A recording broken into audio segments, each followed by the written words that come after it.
85 বছরের বয়সের সেই বুড়ো মানুষের নামে মামলা দিয়েছে হলো বিস্ফোরক মামলা। মানে 85-90 বছরের মানুষ ককটেল মারছে, বুঝেন নাই? হাতের ফিটনেস কি না, হাত চলে না, ককটেল মারছে।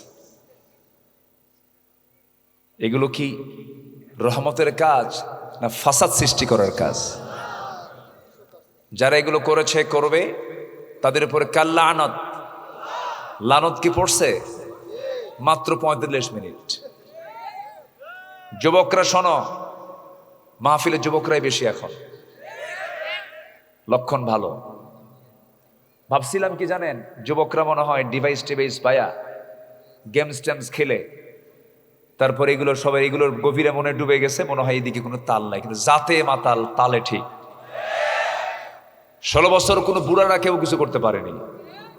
যুবকরা মাঠে নেমেছে, 45 মিনিট সময় দিয়ে দেশ ছাড়া করেছে যুবকরা। আরেকবার জাগতে হবে তোমাদের, সেটা হলো কোন আইন মানি না আল্লাহর আইন ছাড়া, ঠিক কিনা? যুবকরা তোমরাই পারবে, কিন্তু তোমার চরিত্রটাকে আগে সুন্দর করতে হবে। পৃথিবী গড়তে হলে আগে নিজকে গড়তে হবে। গার্লস স্কুলের সামনে যাই ইতিমের মতো শীত হয়ে পড়ে থাকলে হবে না, নোংরামি করা যাবে না, চারিত্রিক সৌন্দর্য মজবুত করতে হবে। হাজারো নফল নামাজ, হাজারো নফল জিকির তোমার বাদ পড়েছে, সমস্যা নাই, উন্নত চরিত্র নিয়ে আল্লাহর সামনে হাজির হও। হুসনে খুলকের ওজন সবচেয়ে ভারী হয়ে জান্নাতে চলে যাবে। উন্নত চরিত্রের দাম অনেক। সামান্য উন্নত চরিত্র তুমি যদি গঠন করতে পারো, 1000 রাতের তাহাজ্জুদের চাইতে তোমার উন্নত চরিত্রের দাম আমার আল্লাহর কাছে অনেক বেশি। কোন মহিলা তোমাকে প্রস্তাব করেছে, তুমি বলে ফেলবে ইন্নী আখাফুল্লাহ, আল্লাহ বলবেন তুই আমার মুজাহিদ। আল্লাহু আকবার। কষ্ট হচ্ছে মনে হয় যুবকরা, না?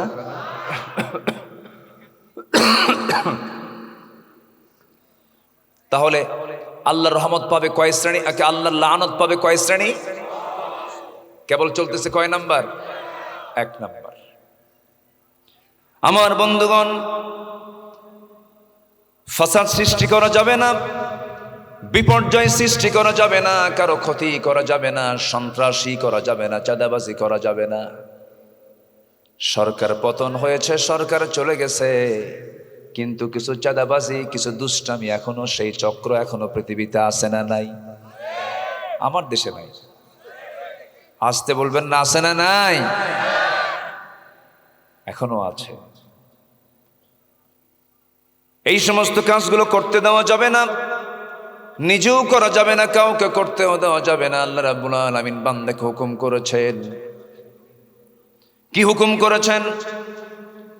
আল্লাহ রাব্বুল আলামিন বলেন, কুনতুম খায়রা উম্মাতিন উখরিজাত লিন-নাসি তা'মুরুনা বিল মা'রুফি ওয়া তানহাউনা আনিল মুনকার। তোমরাই শ্রেষ্ঠ জাতি, মানুষের কল্যাণের জন্য পৃথিবীতে পাঠানো হয়েছে। তোমরা কি করবে? সৎ কাজের আদেশ দেবে, অসৎ কাজের বাধা প্রদান করবে। ইমানদারের দায়িত্ব হলো নিজে অন্যায় করব না, কাউকে অন্যায় হতে দেব না। আমি নিজে চুরি করব না, কাউকে চুরি করতে দেব না। আমি নিজে ডাকাতি করব না, কাউকে ডাকাতি করতে দেব না। যদি কেউ ডাকাতি করে তার শাস্তি নিশ্চিত করে দেব। এটা হলো ইমানদারের ডিউটি। আমার বন্ধুগণ, তাহলে বুঝে গেলাম আমার দ্বারা যেন কোনো হক নষ্ট না হয়, বিপর্যয় সৃষ্টি যেন আমার দ্বারা না হয়। সাথে একটা যোগ দিয়েছি, একের ক বলতে পারে, একের ক। আত্মীয়তার বন্ধন কখনো ছিন্ন করা যাবে না। নিজের বোনের খবর নাই, নিজের মার খবর নাই, ধর্মের মা বানায়, ধর্মের বোন বানায়। এগুলো রাজশাহীতে মনে হয় নাই, আছে কিন্তু এগুলো আছে। ধর্মের বোন হতে হতে আবার বউ হয়ে যায়, মানে এমন বোন বউ হয়, এমন বোন কি হয়? বউ হয়। তাহলে এই বোনের দাম আছে না? বোন তো বোনই। যে বোন সারা জীবন মাহারাম, তার সঙ্গে দেখা করা জায়েজ আছে, কিন্তু বিয়ে জায়েজ নাই। যার সঙ্গে দেখা করা জায়েজ তার সঙ্গে বিয়ে জায়েজ নয়, এটা সূত্র। আর যার সাথে দেখা করা যার সঙ্গে দেখা করা জায়েজ নাই তার সঙ্গে বিয়ে জায়েজ। সূত্রটা বুঝতে পারলেন তো? কয়টা? 14 জন আছে। হ্যাঁ, 14 জন মাহারাম। কিন্তু এটা মুখস্থ যদি আপনার নাও থাকে, সূত্র যদি মনে থাকে, ইন্টারভিউ যদি আসে, কোনো ভাইভা যদি আসে, কোনো MCQ যদি আসে, তখন সূত্র মাথায় রাখবেন কি? যাকে বিয়ে করা জায়েজ, বিয়ের আগে তার সঙ্গে দেখা করা না জায়েজ। আর যার সঙ্গে দেখা করা জায়েজ তাকে বিয়ে করা না জায়েজ, হারাম। বাস, তাহলে এই যে কোনো প্রশ্ন আসলে উত্তর দিতে পারবেন না? পারবেন। এই জাতীয় কোনো প্রশ্ন আমার দেশের ইন্টারভিউ বোর্ডে হয় না, বিশেষ পরীক্ষায় হয় না। বিশেষ পরীক্ষার ভাইবা হলো সর্বশেষ IC ক্রিকেটে কোন বলার সবচেয়ে বেশি উইকেট পাইছিল। হ্যাঁ, কি তার নলেজ দরকার, এই নলেজ খুবই প্রয়োজন। আমি অবাক হয়ে যাই, জানেন, একটা BCS ক্যাডার সূরা ফাতিহা পড়তে পারে না। আমার দেশ কত পিছিয়ে আছে দেখেন। আমি মালয়েশিয়া গিয়েছিলাম, ক্লাস 3-র একটা বাচ্চা, তার কত সুন্নাহ দোয়া মুখস্থ, কোরআন তেলাওয়াত তার সহি। মালয়েশিয়ার কোন মুসলিমের তেলাওয়াত গলত নাই। ওদের শিক্ষার সিস্টেমে ভিন্ন। শিক্ষিত যে হবে তাকে কোরআন সুন্দর করে সহিভাবে শিখতেই হবে। কিন্তু আমার দেশে এমন সিস্টেম নাই। এমন আয়াত কয়, পদ্মা সেতু উদ্বোধন হবে, দেশে কত বড় বড় হাফেজরা আছে, মনে আছে কিনা আপনাদের জানি না। হ্যাঁ, মনে আছে? একটা পদ্মা সেতুর মতো একটা সেতু উদ্বোধন হচ্ছে, কত বড় বড় হাফেজ। আমার দেশের হাফেজরা গোটা পৃথিবীর হাফেজকে হারাইয়া দেয়। গতকালকে আমি দাওয়াত করেছি দুজনকে, নাজমুস সাকিব এবং জাকারিয়া আসছিল। কি তেলাওয়াত তাদের! এদেরকে না দাওয়াত দিয়া একজন BCS ক্যাডাররে দিছে তেলাওয়াত করতে। এমন সূরা রহমান কইছে, শয়তান কই তোর আমার তেলাওয়াত ভালো আছে। কত ফতুয়া শুনলাম, লাকুম দীনুকুম ওয়ালিয়া দিন, বুখারী শরীফের 40 পারা। আগামীকাল ঈদুল আজহার জানাজা নামাজ, শুনছি কিনা বলেন? শুনছি কিনা? শুনেছি। অনেক কিছু তোমরা নাটক করেছ। যাদের ইসলাম সম্পর্কে চুল পরিমাণ ধারণা নাই, তারাই আলেমদের বিরুদ্ধে রায় লিখেছে, তারা আলেমদের বিরুদ্ধে কথা বলেছে, লানত নাযিল হয়েছে ওদের উপরে। আমার তালিকা করেছে কালামানিক, 116 জন আলেমের তালিকা করেছিল 2 বছর আগে। এর মধ্যে আমার নামটা ঢুকাইছে। কোনোদিন দেখাও হয়নি, চিনল যে কেমন আমি বুঝলাম না। এই কালামানিকের চেহারার মধ্যে কোনো হাসি নাই, হাসে না, কিন্তু কোনো হাসি নাই। যারা হাসে না তাদের বউরা যে কেমনে কিভাবে সংসার করে আমার বুঝে আসে না। বউরা হয়তো মনে মনে বদ্দুয়া করে, এ মরবে কোন দিন। কি আছে না নাই? আছে না নাই? আচ্ছা, যার মুখে হাসি নাই সে তো মানুষই না। আমার নবীজির চেহারা ছিল হাস্যোজ্জ্বল চাঁদের মতো উজ্জ্বল। পেটে খাবার নাই কিন্তু মুখটা হাসি দিয়ে ভরা। ক্ষুধার্ত সাহাবীরা বলতেন, ইয়া রাসূলুল্লাহ, 2 দিন ধরে 3 দিন ধরে না খাওয়া আছি, কিন্তু আপনার চেহারার দিকে একটা বার যদি নজর দেই আমাদের ক্ষুধা নিবারণ হয়ে যায়। যদি কাউকে কিছু না দিতে পারেন মুস্কি একটা হাসি দিবেন, এটা আপনার জন্য সাদগা। যদি কাউকে কিছু না দিতে পারেন সুন্দর করে মুসাফা করে আলিঙ্গন করে সুন্দর করে কপালে একখানা চুমু দিয়ে দিবেন, এটা আপনার জন্য সাদগা হয়ে যাবে। ইমানদারের ব্যবহার হবে পৃথিবীর সেরা ব্যবহার। ইমানদারের ব্যবহার কখনো খারাপ হবে না। ইমানদারের রুচিবোধ হবে পৃথিবীর শ্রেষ্ঠ রুচি। ইমানদারের সমস্ত আচরণগুলো হবে উন্নত মানের আচরণ হবে, যা রাসূল শিখিয়ে দিয়েছেন। আমার নবীজির পকেটের মধ্যে 3টা জিনিস থাকতো। গায়ের দুর্গন্ধ কারো গায়ে লাগলে, কারো নাকে লাগলে যেন খারাপ না লাগে, রাসূল ঘন ঘন আতর লাগাতেন। কথা বলতে নিয়ে মুখের গন্ধ যেন কারো নাকে না লাগে, সর্বক্ষণ তিনি মিসওয়াক করেছেন। মাথার চুল যেন এলোমেলো না হয়ে, চুলগুলো যেন না পড়ে, অন্যের ক্ষতি না হয়, এই জন্য রাসূল পকেটের মধ্যে সবসময় চিরুনি রেখেছেন। আল্লাহু আকবার বল। ইসলাম কত সুন্দর। কিন্তু আজকে সেই নবীর উম্মত পকেটের মধ্যে চিরুনি নাই, পকেটের মধ্যে আতর নাই, পকেটের মধ্যে চিরুনি, তারপরে আতর এবং মেসওয়াক নাই। তিনটাই কত সুন্দর, তিনটা জিনিস রাসূল পকেটে রেখেছেন। কিন্তু সেই উম্মতে মুহাম্মাদের পকেটের মধ্যে কিচ্ছু না থাকলে তাকে বিড়ি কি থাকে? মনে খুব রাগ করতেছেন আপনারা, রাগ করতেছেন না তো? হাই রে টান, মানে প্রতি টানে তৃপ্তি আনে।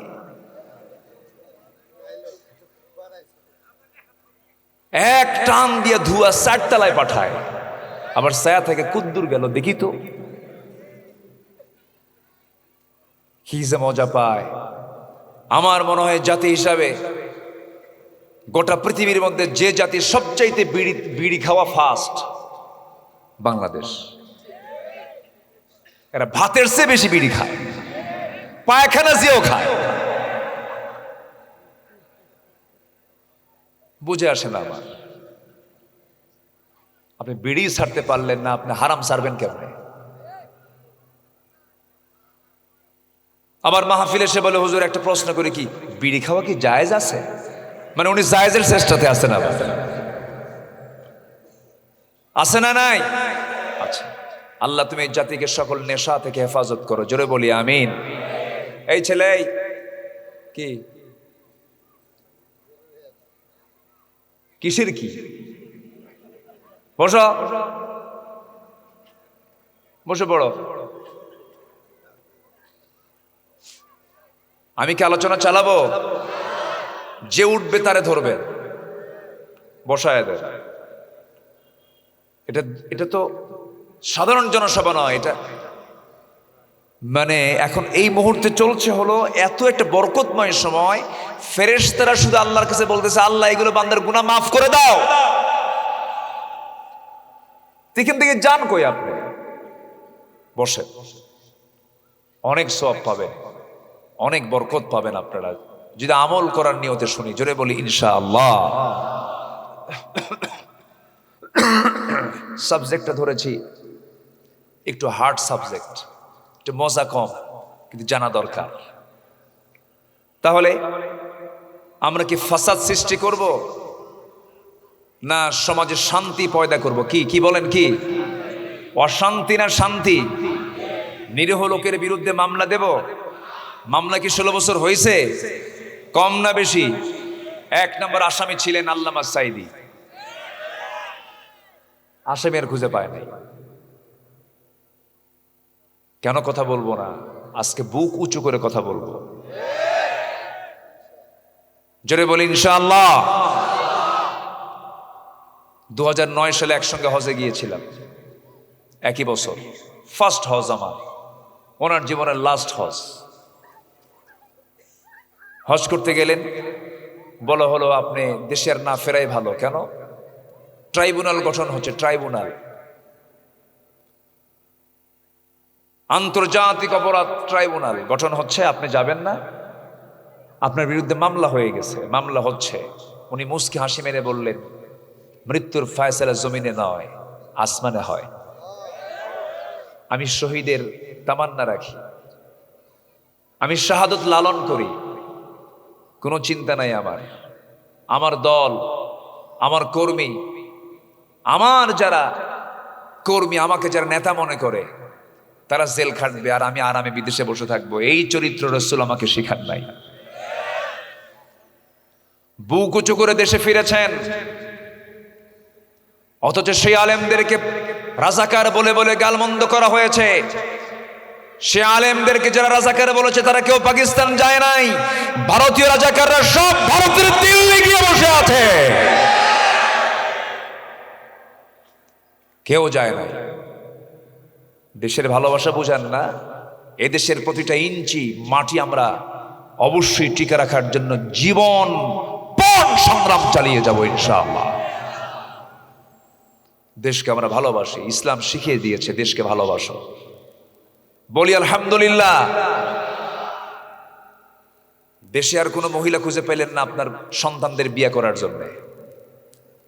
হ্যাঁ, যতগুলো নাতি আছে তার সবগুলো নাতি সব বাইরে বিয়ে করছে। এটার নাম দেশপ্রেম নয়। কথা বললে অনেক কিছু। দেশের শিক্ষানীতি কি করেছেন যে একটা সন্তান আপনার দেশে পড়ে না কেন? আপনার সন্তান ইউরোপ আমেরিকায় পড়ে, আর আমার দেশের সন্তানদেরকে কোন শিক্ষানীতি দিয়েছেন? কি ঠিক কিনা? কষ্ট হচ্ছে। এদেশের ছাত্রদের হাতে তুলে দিয়েছিল অস্ত্র। নিষিদ্ধ হয়েছে একটা দল। দলটা নিষিদ্ধ হবে না কেন? ধর্ষণের সেঞ্চুরি করেছিল, ধর্ষণের সেঞ্চুরি। জানেন না আপনারা? আত্মস্বীকৃত নাস্তিক। এদেরকে ধরে ঝুলাইয়া মেরে এদের রক্ত মাংস হাড় হাড্ডি কুত্তা বিলাই দিয়ে খাওয়ানো দরকার। এগুলো বদমাইশ, চরিত্রহীন লম্পট। ইউনিভার্সিটির মহিলা হোস্টেলগুলোকে তারা বানিয়েছিল এক জাহান্নামের একটা দরজা বানিয়ে রেখেছিল ওরা। আমরা এই যে এইগুলো দেখার জন্য দেশের স্বাধীনতা এনেছি, এই দৃশ্য আমরা দেখতে চাইনি। 5 আগস্টের পরের দিন ঢাকা শহরের প্রত্যেকটা মোড়ে মোড়ে মূর্তিগুলো সব ভাঙতেছে। ডক্টর ইউনূসকে প্রশ্ন করা হয়েছে, এগুলো ভাঙ্গে কেন? এই প্রশ্ন আমারে করেন কেন? যার মূর্তি ভাঙ্গে তার বেটিরে প্রশ্ন করে। কষ্ট পাচ্ছেন নাকি আপনারা? আমরা সবাইকে ভালোবাসে, আসেন তওবা করে কোরআন ধরে। আমরা সবাইকে ভালোবাসি, আমরা কাউকে শত্রু মনে করি না, কিন্তু কোরআনের বিরুদ্ধে কথা বলবেন, বাপ হলেও ছাড়বো না। সোজা কথা। ইমান নিয়ে সিনেমিনে খেলবেন, তা মানা হবে না। আমরা সবার আগে কাকে চাই? আসতে বলবেন না, কাকে চাই? আল্লাহ আমার রব, এই রবি আমার সব। বলেন, আল্লাহ আমার রব, এই রবি আমার সব। দমে দমে তনু মনে তারি অনুভব। আল্লাহ আমার রব, এই রবি আমার সব। আল্লাহ আমার রব, এই রবি আমার সব। দমে দমে তনু মনে তারি অনুভব। আল্লাহ কবুল করুন। জোরে বলি আমিন। আরো জোরে আমিন। কে ভাই আমার? বলেন, কেউ তো আমার না। বউটা তো আমার না। মনে যাব 4 মাস পর আরেক জায়গায় বিয়ে বসবে। কি ঠিক আছে না? আল্লাহ যদি 4 মাস না রাখতেন, পরের দিনে হতো।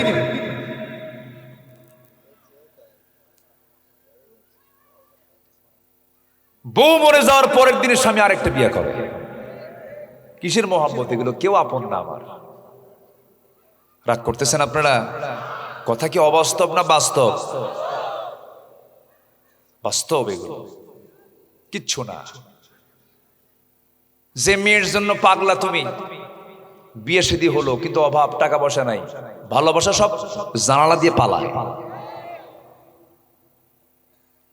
বিয়ার আগে আবেগ আপ্লুত হয়ে সব শেষ। বিয়ার আগে সব আকাম কুকাম করে শেষ। বিয়ার পরে আর প্রেম থাকে না, খালি কিলাকিলি, খালি কিলাকিলি।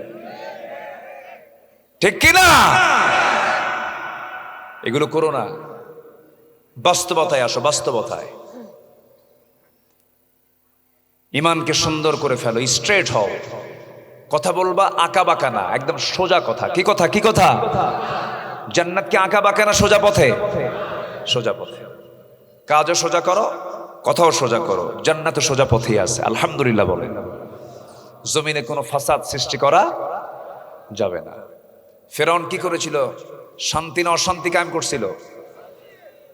কোনো মেয়ের, কোনো মহিলা তার পেটের বাচ্চা রাখতে পারে না। এসে দেখে ছেলে না মেয়ে, ছেলে হলে জব করে। চিন্তা করা যায়? মুসার জন্ম ঠেকাবে। কত বড় হত্যাকারী, কত বড় সন্ত্রাসী, নিজের ক্ষমতা পাকাপোক্ত করার জন্য ইউযাব্বিহুনা আবনাআকুম ওয়া ইস্তাহয়ুনা নিসাআকুম, ছেলে সন্তানগুলোকে জব করলো, মেয়ে সন্তানগুলোকে জীবিত রাখলো।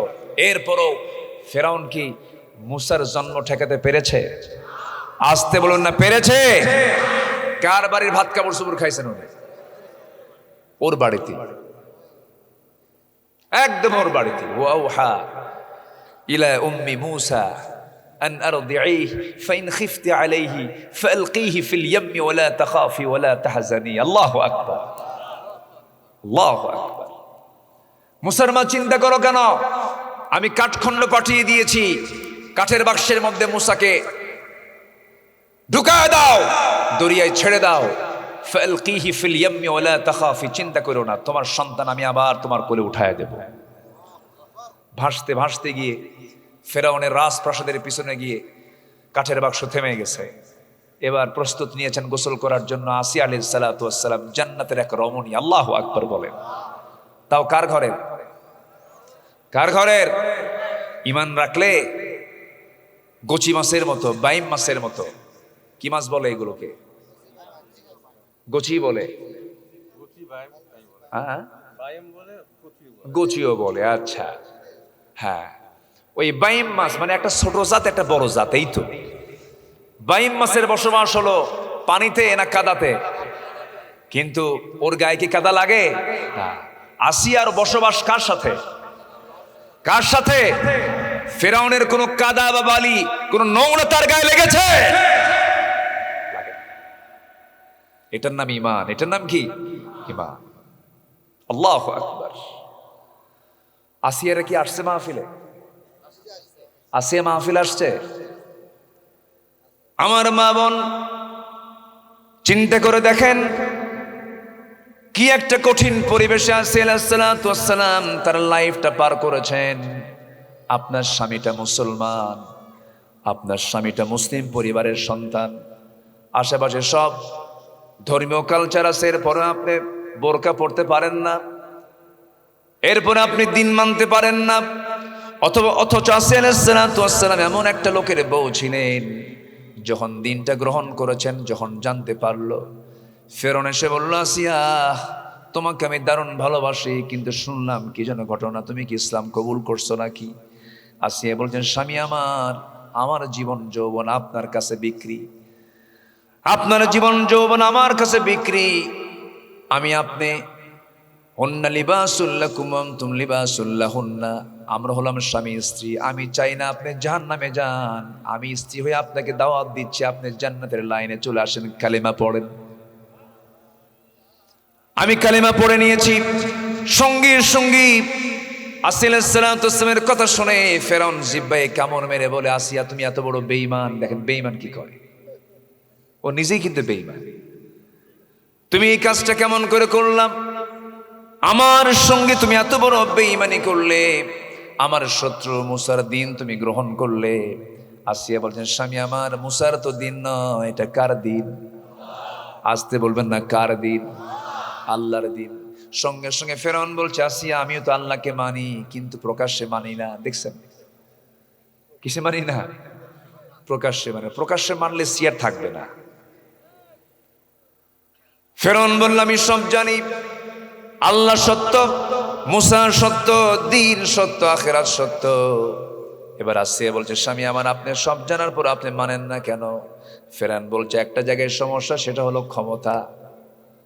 এই ক্ষমতার মসনদে টিকে থাকার জন্য রাতকে দিন করা, দিনকে রাত করা লোক আজকের পৃথিবীতেও আছে না নাই? কার রক্ত লুকানোর মধ্যে? বলেন, কার রক্ত? কার রক্ত? ফেরাউন বেঁচে ছিল 1600 বছর, বিগত সরকার বেঁচে ছিল 16 বছর। সংখ্যার মিল আছে, সংখ্যার মিল আছে না নাই? ওটা ছিল মেল ফেরাউন, এটা ফিমেল ফেরাউন।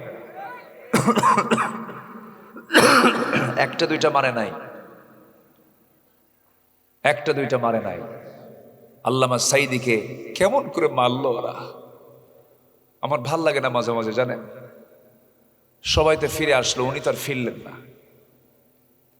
কেমন করে মারলো, ইস, একটা সুস্থ মানুষ বলা হচ্ছে চলুন আপনার চিকিৎসা করতে হবে, উনি বলেন আমার চিকিৎসা কিসের, আমি তো নিজেই জানি না।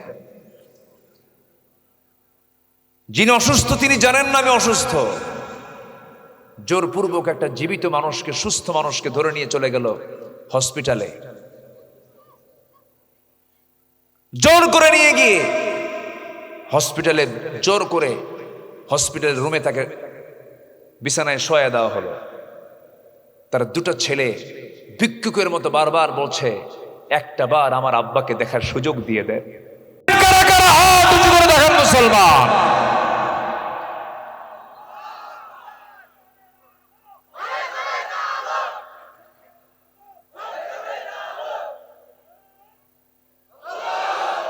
আল্লাহ কবুল করুন, জোরে বলি আমিন। শহীদের রক্ত কখনো বৃথা যেতে পারে। আমার ভাইরা, আসি আলাইহিস সালাতু ওয়াস সালাম শেষ পর্যন্ত বললেন, ফেরাউন আপনি তো ফাসাদ সৃষ্টিকারী। ও বলেছিল আনা মিনাল মুসলিমিন, আমি তো মুসলমান। আল্লাহ কয় ওয়া কুনতা মিনাল মুফসিদিন, তুই তো সন্ত্রাসী, তুই তো ফাসাদ সৃষ্টি, তুই কিসের মুসলিম? আল্লাহ বলছেন যারা ফাসাদ সৃষ্টি করলো তাদের উপর আল্লাহর কি লানত। নদী পার হতে আল্লাহ কি করলেন? পাহাড়, পানির পাহাড় কি করলেন? ভেঙ্গে দিলেন, ওর গায়ের উপরে পড়ে গেল। লানত কার? লানত কার?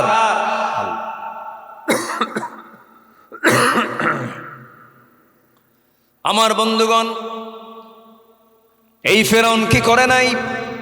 কত বড় ফাসাদ সৃষ্টি করেছে, শেষ পর্যন্ত বউটাকেও ধরে ফেলেছে। বউটাকে ডাক দিয়ে বলে, বউ শোনো, হামানের সঙ্গে পরামর্শ হয়েছে, মন্ত্রী পরিষদ বৈঠক হয়েছে, তোমাকে দুনিয়া থেকে বিদায় করে দেব যদি তুমি দিন থেকে ফিরে আসো, আমার দিকে যদি ফিরে আসো, তুমি ফার্স্ট লেডি অফ ইজিপ্ট, আমার পরেই তোমার দাম। এত বড় সামাজিক মর্যাদা তুমি ফিরে পাবে, দিনটা ছেড়ে দাও। আসিয়া বলছেন সামাজিক কোনো মর্যাদা চাই না, রাষ্ট্রীয় কোনো মর্যাদা চাই না, দুনিয়ার কোনো মর্যাদা চাই না, আমি স্বামীকেও চাই না, আমি সন্তানকেও চাই না, আমি দুনিয়াকে চাই না, আমি আমার আল্লাহকে চাই। জান্নাত পেতে তার কত কি ছাড়তে হয়েছে। আর সামান্য বিপদে পড়লি কই আল্লাহ তোমার কি চোখ নাই, চোখ কি কানা হইছে? যেরকম নাউজুবিল্লাহ। আসি আলাইহিস সালাতু ওয়াস সালাম শেষ পর্যন্ত দেখতে পেলেন জল্লাদ প্রস্তুত হয়ে গেছে, তাকে দুনিয়া থেকে বিদায় করে দেবে। ফেরাউন শেষবারের মতো এসে বলল, আসিয়া সংসারে চলে গেল, সন্তানগুলো চলে গেল, কি করবা বলো? আসিয়া বলছেন, স্বামী আমার কোনোদিন আপনার সঙ্গে খারাপ আচরণ করি নাই, আমি আপনাকে সম্মান রেখে বলছি, আমার প্রতি আপনার অত্যাচার যত বাড়বে আমার ঈমান তত মজবুত হয়ে যাবে।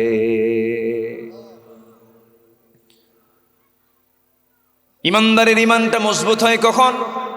যখন তার উপরে বিপদটা মজবুত হয়ে যায়, বিপদ যখন বেড়ে যায় তার ঈমান তত মজবুত হয়ে যায়। আমার নবীর প্রিয় সাহাবী একজনকে সেই মদিনার উপকণ্ঠ থেকে ধরে আনলো, মদিনার উপকণ্ঠ থেকে ধরে এনে জেলখানায় খুবাইব ইবনে আদিকে জেলখানার মধ্যে আটকে রেখে বলল, খুবাইব কালিমা ছেড়ে দাও। খুবাইব বলছেন, কালিমাকে ছাড়ার জন্য পড়ছি নাকি, জীবন দেব, কালিমা কখনো একটাবারও ছাড়বো না। খাবার বন্ধ করে দেওয়া হলো। খাবার বন্ধ করলে কি হবে? আল্লাহ তাআলা তো নিজেই বলেছেন, বান্দার তাওয়াক্কুল যদি পাখির মতো হয়ে থাকে, রাসূল বলেছেন সেই বান্দাকে আল্লাহ পাখির মতো রিজিক দিবেন। ওমাই ইয়াতাওয়াক্কাল আলাল্লাহ ফাহুয়া হাসবুহ। জোরে বলি আল্লাহু আকবার। খুবাইব বললেন, আমার খাবারের কোনো প্রয়োজন নেই, আমার আল্লাহ আমার খাবার যোগান দিয়ে দিবেন। খাবার বন্ধ হলে কি হবে? 3টা মাস কোনো খাবার তার রুমে দেওয়া হয় নাই। প্রত্যেকটা বেলা আল্লাহ ফেরেশতা দিয়ে তার জন্য জান্নাতের আঙ্গুর পাঠাইয়া দিয়েছে। শেষ পর্যন্ত ফাঁসির মঞ্চে তাকে ঝুলে মারা হবে। চূড়ান্ত হয়ে গেল, খুবাইবকে তারা ফাঁসি কাস্টে ঝুলিয়ে মারবে, সবাই তাকে ধরে নিয়ে যাবে। এমন সময় বলা হলো, খুবাইব তোমার অন্তিম ইচ্ছাটা কি? তিনি বলছেন, অন্তিম ইচ্ছা যদি পূরণ করতে চাও, দুনিয়ার কোনো ডিমান্ড আমার নাই, নামাজে দাঁড়ায়া 2 রাকাত পরে আমি আল্লাহর সঙ্গে কথা বলতে চাই। ওযুর পানি দেওয়া হলো, ওযু বানালেন, নামাজে দাঁড়ায় গেলেন, নামাজটা আদায় করলেন। প্রথম রাকাত আস্তে আস্তে, দ্বিতীয় রাকাত একটু তাড়াহুড়ো করে পড়লেন, যেন কাফেরে না মনে করে খোবাব মৃত্যুর ভয়ে নামাজটাকে লম্বা করছে। নামাজটা শেষ হয়ে গেল, আকাশের দিকে তাকায় বলছে, আকাশের মালিক, তুমি তো আমার নাকের মধ্যে জান্নাতের ঘ্রাণ ঢুকায় দিয়েছো। আমি মরে যাচ্ছি, আমি শহীদ হয়ে যাচ্ছি, কিন্তু আমি যদি দুনিয়া থেকে বিদায় হয়ে যাই, আমার নবীর মায়াবী চেহারারে 4 মাস হলো দেখি না। আমি যদি দুনিয়া থেকে বিদায় হয়ে যাই, আমার বিদায়ী সালামটা তুমি আল্লাহ আমার নবীর দরবারে পৌঁছায় দিও। এই দোয়া সম্পূর্ণ করে দৌড় মারলেন, ওই দিকে দৌড় মারলেন যেদিকে ফাঁসি কাজটা ঝুলানো তাকে মারা হবে, সেই ফাঁসির মঞ্চের দিকে দৌড়ায় যান। সবাই বলে, মানুষ মৃত্যু থেকে বাঁচার জন্য চেষ্টা করে, তুমি মৃত্যুর জন্য দৌড়ায় যাচ্ছ কেন? তিনি বলছেন, আমি তো ফাঁসির মঞ্চের দিকে যাচ্ছি না, আমি দেখতে পেতেছি আমার আল্লাহ আমার জন্য 8টা জান্নাতের দরজা খুলে খুলে দিয়েছে। জোরে বলি সুবহানাল্লাহ। খুবাইব রাদিয়াল্লাহু তাআলা কে হাত পা বাঁধা হলো। হঠাৎ করে তার মুখের সামনে একজন বলে ফেললো, খুবাইব, তোর জায়গায় মুহাম্মদকে রাখলে কত না ভালো হতো। মুখের মধ্যে বিশাল বেশ কিছু থুতু জমা করে ওই ব্যক্তির মুখ বরাবর মেরে দিয়ে বলছেন, আল্লাহর কসম করে বলি, আমার চোখের সামনে আমার নবীজির একটা পশমের ক্ষতি হবে, আমি তাকে কখনো হালে ছেড়ে দিতাম না। জোরে বলি আল্লাহু আকবার। একজন কাফের এসে ডান হাতে মেরে দিল, হাত ছিটকে পড়ে গেল, বাম হাতে মেরে দিল, বাম হাত ছিটকে পড়ে গেছে। ডান পা কেটে ফেলে দিয়েছে, বাম পা কেটে ফেলে দিয়েছে। খুবাইব মুস্কি মুস্কি হাসি মারে, চিৎকার মেরে মেরে হাসে। সবাই বলছে, খুবাইব রে, তুমি কেন হাসো, কি জন্য হাসো? তিনি বলছেন, জান্নাতের হুরগুলো আল্লাহ পাক আমাকে একটা একটা করে দেখায় দিতেছে। দুনিয়া থেকে বিদায় নিলেন খুবাইব। আমার নবীজি মদিনার মসজিদ থেকে হঠাৎ করে দাঁড়ায় গেলেন, হাত উঁচু করে বলছেন, সালামুন আলাইকা ইয়া খুবাইব, সালামুন আলাইকা ইয়া খুবাইব। হে খুবাইব তোমাকে সালাম, খুবাইব তোমাকে সালাম। সবাই বলছে, হুজুর আমাদের খুবাইবের কি হয়েছে বলুন না আমাদের।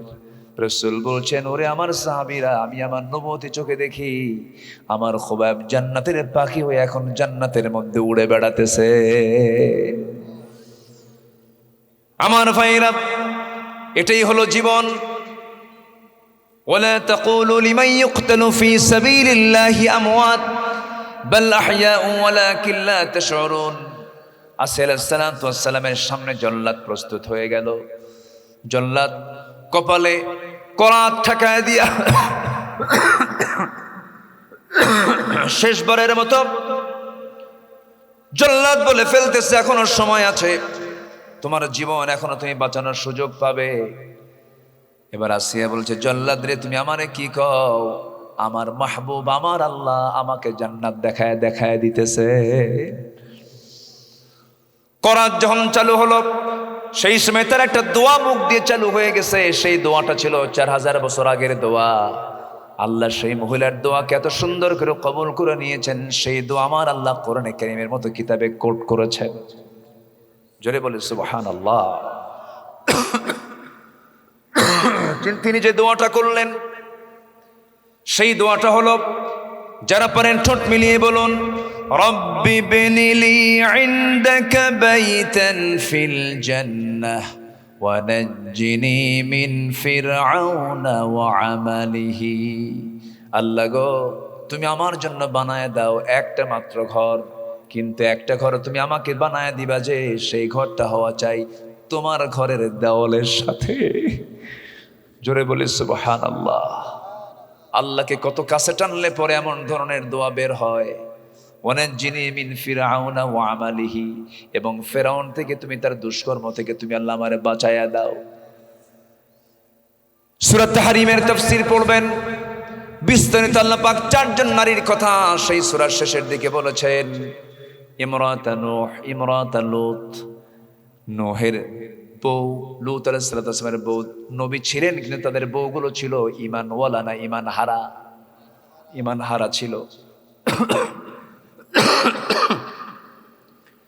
এইদিকে আলাইহিস সালাম তিনি ছিলেন ঈমানদার নারী একজন, ওইদিকে তার স্বামী ছিল কাট্টা কাফের। এখান থেকে প্রতীয়মান হয়ে যায় হেদায়েতটা দেন কে? আসতে বলবেন না, হেদায়েতটা দেন কে? আবার আমার আগের মেহমান বলে গেছেন জাতির পিতাকে বলেন, আরো জোরে বলেন জাতির পিতাকে। ইব্রাহিম আলাইহিস সালাতু ওয়াস সালাম, তার বাপটা ছিল ইমানদার না মুশরিক? কার মন্ত্রী ছিল? নমরুদের। বলেন কার কার কার? কি মন্ত্রী ছিল? ধর্মমন্ত্রী ছিল, ধর্ম উপদেষ্টা ছিল। সে মূর্তি নিজে বানাতো, মানে রব বানাতো, মানে রব বানাতো, আবার সে রব বেচে খাইতো। কি কথা কি বুঝতেছেন? এমন রব যা বেচে খায়, নিজের হাতে বানায়া বিক্রি করে। গেছে বেটার মেজাজ খারাপ হইয়া। ইব্রাহিম আলাইহিস সালাতু ওয়াস সালাম তিনি বললেন, বাবা এগুলো কি করবা? বাজারে নিয়ে যাব, এগুলো বেচতে হবে। তো আব্বা তুমি যাও। কেন? আমি যাচ্ছি চলে, তুমি এই মূর্তিগুলো ঝুড়িতে করে নিয়ে চলে আসো।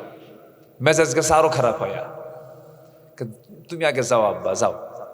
বাপরে পাঠায় দিছে। ঝুড়ির মধ্যে মূর্তিগুলো তোলার আগ দিয়ে সমস্ত মূর্তির মাথা নাই, খেলে মট করে প্রত্যেকটার মাথা ভেঙ্গে ভাঙ্গা মাথা সহ মূর্তিগুলো ঝুড়ির মধ্যে তুলে বাজারে নিয়ে চলে গেছে। বাজারের সামনে বাবার সামনে রাখছে। রাখা মাত্রই দেখে একটা মূর্তির মাথা নাই। বলল, আব্বা, বাজান ইব্রাহিম, তো এগুলো কি করছো তুমি? এগুলো কাব্বা কি করব আমি বলেন? আমি যখন এই মূর্তিগুলোকে যখন ঝুড়িতে তুলে যখন মাথায় তোলা শুরু করলাম, ওদের মধ্যে গৃহযুদ্ধ শুরু হয়ে গেছে। এমন মারামারি, বললাম থাম রে বাবা থাম। এই বলতে বলতে সব দিকে সবার মাথা শেষ। বাবা এখন মনে মনে কয়, উত্তর দেব কি? উত্তর দিতে গেলে তুই আমার ধরে ফেলবি। এমন সিকুন মার দিছে, বাপ শেষ। আল্লাহু আকবার বলেন। যদি বলে এরা কে মারামারি বোঝে? যারা কিছুই বোঝে না, তুমি তার রব কেমনে ভাও? তাকে তুমি রব কেমনে বানাও? উত্তর তো দিয়ে দেবে। এই জন্য বাপ তো বোঝে যে বেটার গ্রামার কোন দিকে খাটাচ্ছে। বাপ আর কিছু কয় নাই। বাপ বলতেছে, যা যা করছিস করছিস। শেষ পর্যন্ত সেই বাপ আগুনে পর্যন্ত নিক্ষেপ করেছে ছেলেকে। সন্তান আগুনে নিক্ষিপ্ত হয়েছেন, বাতিল শক্তির কাছে মাথা নত করেন নাই। আমরা সেই উত্তপ্ত আগুনে নিক্ষিপ্ত হয় ইব্রাহিমের আমরা সন্তান। আমাদের মধ্যে ইব্রাহিমের রক্ত লুকানো আছে। কোন শিরকের কাজ আমরা সমাজে চলতে দেব না। আল্লাহ কবুল করুন, জোরে বলে আমিন।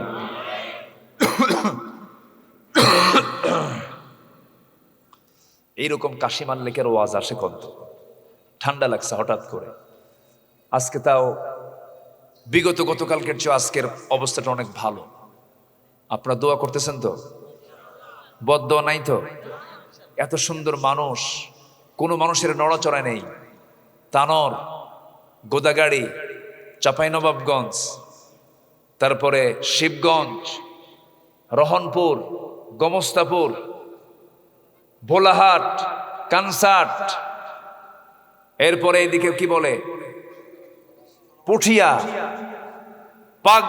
বাগমারা, পবা, মোহনপুর, দুর্গাপুর, সেই লালপুর, বনপাড়া, এই বৃহত্তর রাজশাহী একটি ইসলামী জনপদ।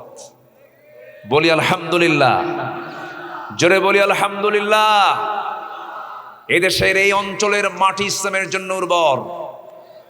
আগামীর দেশ আমরা দেখতে চাই কোরআনের দেশ।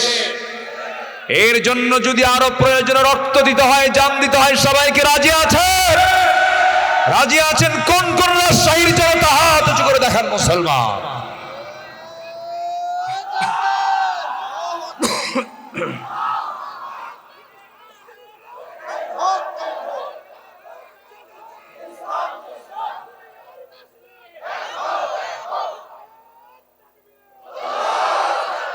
আল্লাহ কবুল করুন, জোরে বলি আমিন। আল্লাহ লানত কয় শ্রেণীর উপরে চলতেছে? কয় শ্রেণী? নুরু, ওয়াজ কি শেষ না শুরু?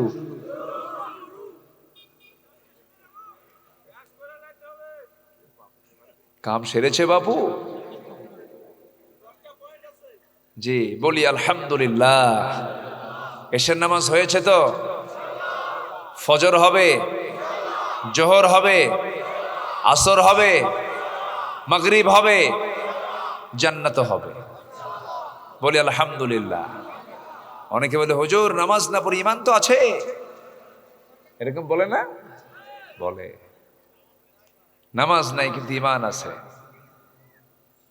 দুঃখ লাগে জানেন, আমার দেশে নামাজই নাই, মাত্র 5% নামাজ পড়ে। আর মসজিদগুলো কি উরি বাপরে বাপ, মসজিদের টাইলস এসি। ফজরের সময় মুসল্লি মোট 60 জন, একটার বয়স 85, আরেকজনের বয়স 79। স্যার বুড়া গিয়ে ফজরের প্রথম কাতারে থাকে। চাচা আপনারা আসছেন কেন? বউ নাই তো। যাদের বউ আছে তারা আসে না, আমাদের বউ নাই, কি করব? কোমরও চলে না, এই ঠুকঠুক করে চলে আসে। মসজিদ কি বুড়ার জন্য না যুবকের জন্য? মসজিদ ভরায় ফেলো, মসজিদ পূর্ণ করে ফেলো। আদর্শ গ্রাম বলতে বুঝায় ফজরের মুসল্লি হবে জোহরের মুসল্লির চাইতে বেশি। আজিজপুরের মসজিদ হবে মুসল্লি দিয়ে ভরা। জোরে বলি ইনশাআল্লাহ। তালিকা তৈরি করো কারা নামাজ পড়ে না আর কারা নামাজ পড়ে। যারা নামাজ পড়ে তাদেরকে দায়িত্ব দিয়ে দাও, তুই অমুককে দাওয়াত দে। আজিজপুর গ্রামে কোনো বেনামাজি থাকবে না, প্ল্যান করেন। আর মাতব্বর যদি নামাজ না পড়ে ওকে বলবেন 40 দিনের আলটিমেটাম, নামাজ ধর। কি আসতে কন কেন? যুবকরা তোমরা যদি গণভবন থেকে 45 মিনিটের টাইম দিয়ে যদি মামুবাড়ি দিল্লি বাড়াতে পারো, গ্রামের সাধারণ মাতব্বরকেও তোমরা অবশ্যই কান ধরে বের করে দিতে পারবা। তোমার পথ থাকবে, তুমি আগে নামাজ পড়ো, বিড়ি খাবা না। কি ঠিক কিনা কর? মাতব্বর কিছু আছে নামাজও নাই, বিড়ি খায়। ও কিসের মডেল গ্রামের? আমাকে কিন্তু এগুলো কেউ বলতে বলেনি ভাই, এই গ্রামের কি হালত আমি জানি না। আবার ভাববেন না যে হুজুর প্ল্যান করে ওয়াজ করতেছে, না।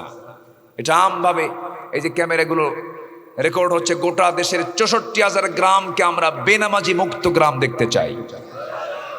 জোরে বলি ইনশাআল্লাহ। আমি পরিবর্তন হলে সমাজ পরিবর্তন হবে, সমাজ হলে দেশ পরিবর্তন হয়ে যাবে, ঠিক কিনা? তাহলে কমিটি, আজকের মাহফিলের কমিটিরা নামাজের দাওয়াতের কমিটি করবে গ্রামে। জোরে বলি ইনশাআল্লাহ। কত সুন্দর হয়ে যায়, মসজিদে সব একসঙ্গে জামাতে নামাজ পড়লে গ্রামের সব খবর জানা যায়। কি সুন্দর একটা আদর্শ গ্রাম হয়ে যায়। আল্লাহ কবুল করুন, জোরে বলি আমিন। দুই একটা মুনাফিক থাকে, বুঝলেন, এগুলোকে সাইজ করে রাখতে হবে। কি করবেন আর, উপায় তো নাই। ওরা যেন কোণঠাসা হয়ে থাকে। নবীজির পিছনে নামাজ পড়ছে মুনাফিক, মনে হয় রাজশাহীতে কোথাও মুনাফিক নাই। আসতে বলবেন না, আছে না নাই? শেষ করে দিলে ভালো হয়।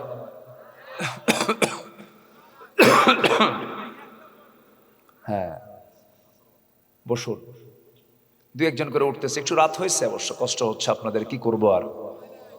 কষ্ট হয়নি তো? বলি আলহামদুলিল্লাহ। আমার বন্ধুগণ, নাম্বার 2 হলো যারা সীমা লঙ্ঘনকারী, হুদুদকে যারা ভেঙ্গে ফেলে দেয়। যেমন বোনকে সম্পত্তি দেওয়া দরকার ছিল, বোনকে সম্পত্তি দেয় না। বোনের সম্পত্তি বুঝে দেয় না ভাই, গোদাগাড়ি তানোরে নাই আছে।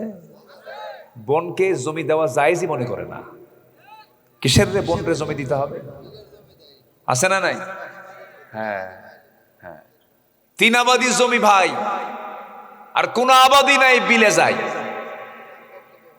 হ্যাঁ, মার্কেট ভাই, রাস্তার ধারে ভাই। বোন তুমি নাও নাও, না হলে চলন বিলে যাও। কোন বিলে যাও? চলন বিলে যাও, একদম পানি। এগুলো কোন আচরণ এগুলো? আবার বোনকে দাওয়াত দেয় মাঝে মাঝে, পাম মারে, পাম্পট্টি দিয়ে বোনকে দাওয়াত দেয়। পাশে বসায় বলে, বোন তোমার জন্য কষ্ট করে নাটোরের কাঁচাগোল্লা, বগুড়ার দই, যশোরের খই, টাঙ্গাইলের চমচম, কুমিল্লার রসমালাই, সবগুলো একসঙ্গে জমা করে তোমাকে খাওয়াবো, তুমি খাও। বোনকে জন্মের খাওয়ান দিয়া পাশে বসায় পাম্পট্টি দিয়া কানে কানে বলে, বোন আমার রাগ কইরো না, অংশ নিলে কিন্তু ধ্বংস হয়। কত বড় বদমাইশ, আছে না নাই? কিন্তু না না, সীমা লঙ্ঘন করবে। তুমি আজকে বনের সম্পত্তি বুঝায় দিবা না, এমন ক্যান্সার হবে 70 লাখ টাকা 3 দিনে শেষ। আসতে কোন কেন? তোমার সম্পত্তি বের হয়ে যাবে। যেমন শরীরে কোনো প্রকার ফোড়া হলে পরে, কোনো বাগি হলে পরে, কোনো ফোট হলে পরে, বিস্ফোরা হলে পরে বের না হওয়া পর্যন্ত যেমন আপনার শরীরে জ্বর যায় না, ঠিক তেমনি হারাম যদি কোনো কিছু আপনার ভিতরে ঢুকে যায়, আপনার শরীর দিয়ে হোক আর যেটা দিয়ে হোক, তা না বের হওয়া পর্যন্ত আপনার কোনো রেহাই নাই। হারামের কোনো আরাম, সোজা কথা। হাজার হাজার কোটি টাকার মালিক খেতে পারে না, যখন খাইতে বসে সহকারে বলো, স্যার সামনে কি নিয়ে বসছেন? কেজি রুটি আছে, আঙ্গুর 1 কেজি আঙ্গুর বেদনা নিয়ে বসেছে, আঙ্গুর নিয়ে বসেছে। এর মধ্যে একটা আঙ্গুর যখন মুখে নিয়েছে, সহকারী বলে, পিএস বলে, স্যার একটা আঙ্গুর বড় জোরে খেতে পারবেন, আরেকটা আঙ্গুর খেলেই ইনসুলিন। কিসুলিন? ইনসুলিন। ডায়াবেটিস বেড়ে যাবে।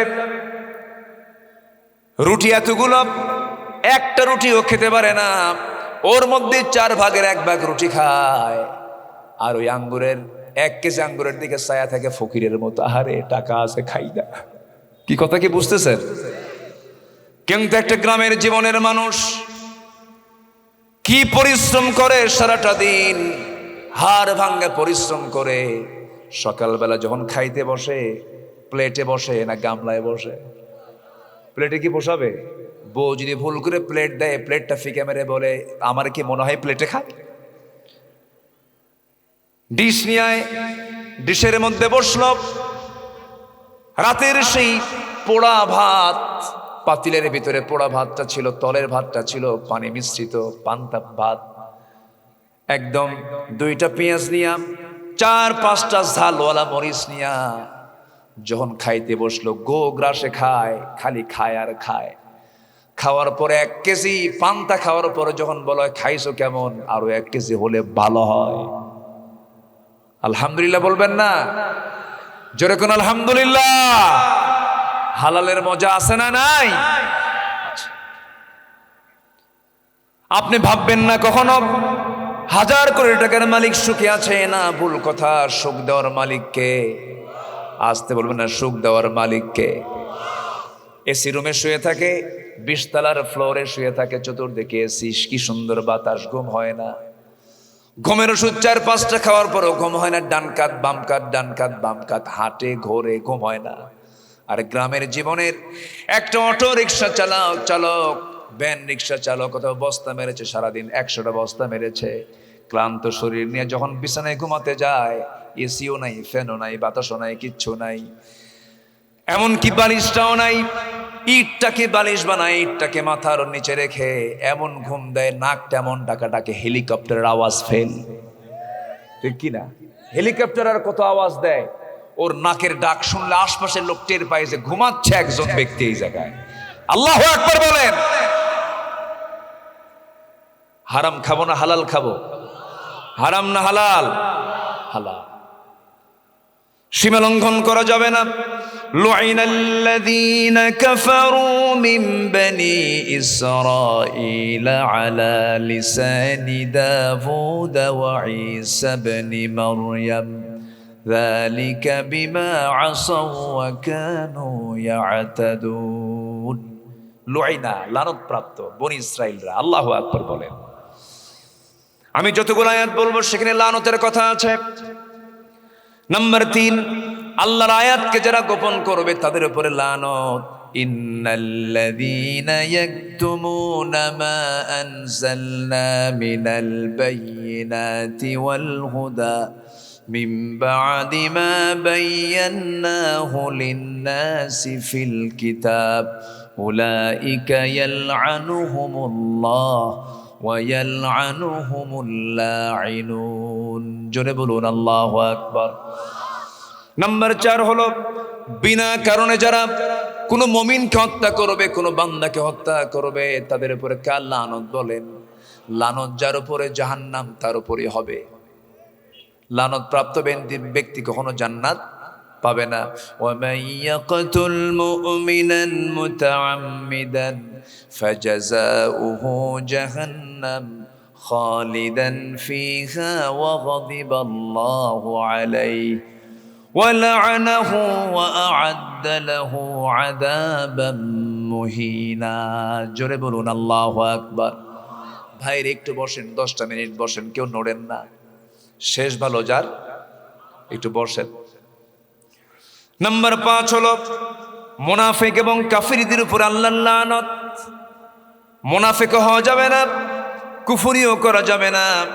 ওয়া'দাল্লাহুল মুনাফিকিনা ওয়াল মুনাফিকাতি ওয়াল কুফফার নার জাহান্নাম খালিদিনা ফিহা হিয়া হাসবুহুম ওয়া লা'নাহুমুল্লাহ ওয়া লাহুম আযাবুম মুকিম।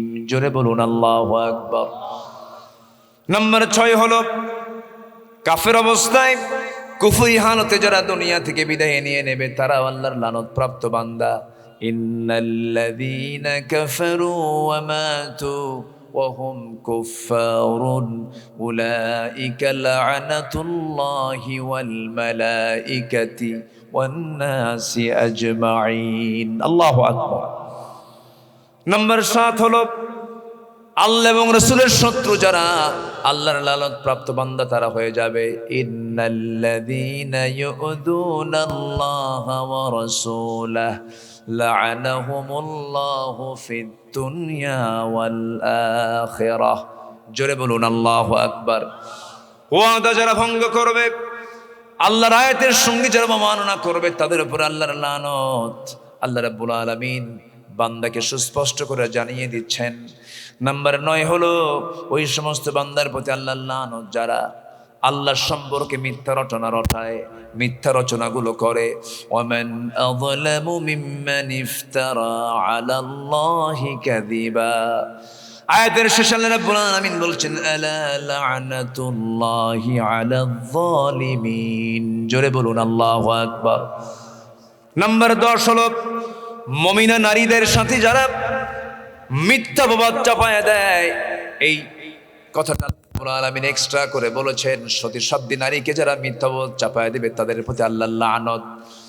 ইন্নাল্লাযীনা ইয়ারমুনাল মুহসানাতিল গাফিলাতিল মুমিনাত লুইনু ফিদ দুনিয়া ওয়াল আখিরাহ ওয়ালহামদুলিল্লাহ।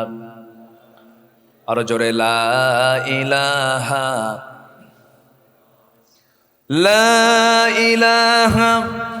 ইল্লাল্লাহু মুহাম্মাদুর রাসূলুল্লাহ সাল্লাল্লাহু আলাইহি ওয়াসাল্লাম। সবাই বসুন, আমরা আল্লাহর কাছে চাবো, আল্লাহর কাছে প্রার্থনা করব আল্লাহ তাআলা যেন আমাদের জিন্দেগীর সকল গুনাহগুলোকে মাফ করে দেন। আল্লাহ যেন সিদ্দিকিন, শুহাদা, সালিহিনদের শামিল করে নেন। জোরে বলি আল্লাহুম্মা আমিন। সবাই নামাজের মতো করে বসি। এই বিশাল মাহফিলে কোনো না কোনো আল্লাহর পছন্দের বান্দা থাকতেই পারেন, আমরা তাদেরকে সাথে নিয়ে দোয়ায় শামিল হব। আমার মা বোন যারা আসছেন তাদেরকে নিয়ে আমরা দোয়া করব। আমরা চাইবো কার কাছে?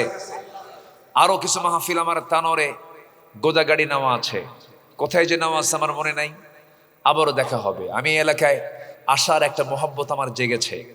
আমি এলাকার নাম শুনলে আমি প্রোগ্রামগুলো নিয়ে নেই। রাগ করছেন মনে হয় আপনারা? খুশি হয়েছেন তো? আল্লাহ যেন খুশি হন। জোরে বলি আল্লাহুম্মা আমিন।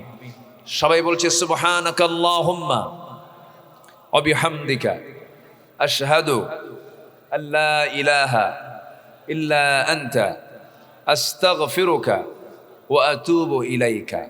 চিৎকার মেরে বলি ইয়া আল্লাহ, আমার জীবনের সাগীরা কবিরা, ছোট বড় সব গুনাহ তুমি আল্লাহ মাফ করে দাও। জোরে বলুন ইয়া রাব্বাল আলামিন, ইয়া রাব্বাল আলামিন। দোয়া হয়তো এলাকায় নাকি? হ্যাঁ, দেশে তো সুদ জেনা নিয়ে কোনো ফতুয়া নাই, এই দোয়া নিয়ে ফতুয়া লাগে। আছে না নাই বলেন তো? হ্যাঁ, ঘরে ঘরে এগুলো ফেতনা না, কাজ নাই।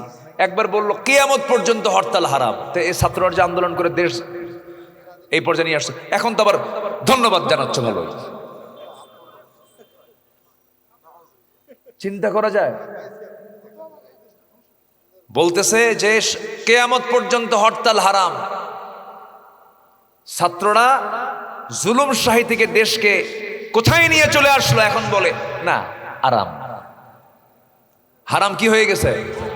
আরাম হয়ে গেছে। জাতি বোঝে এগুলো, সুযোগ পাইলে না জুতা পেটা করবে, বদমাইশি এগুলো।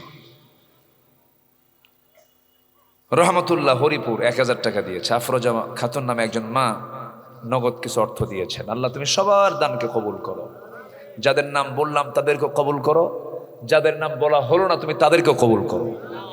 দোয়া, জি, আল্লাহুম্মা আমিন। ربنا ظلمنا أنفسنا وإن لم تغفر لنا وترحمنا لنكونن من الخاسرين.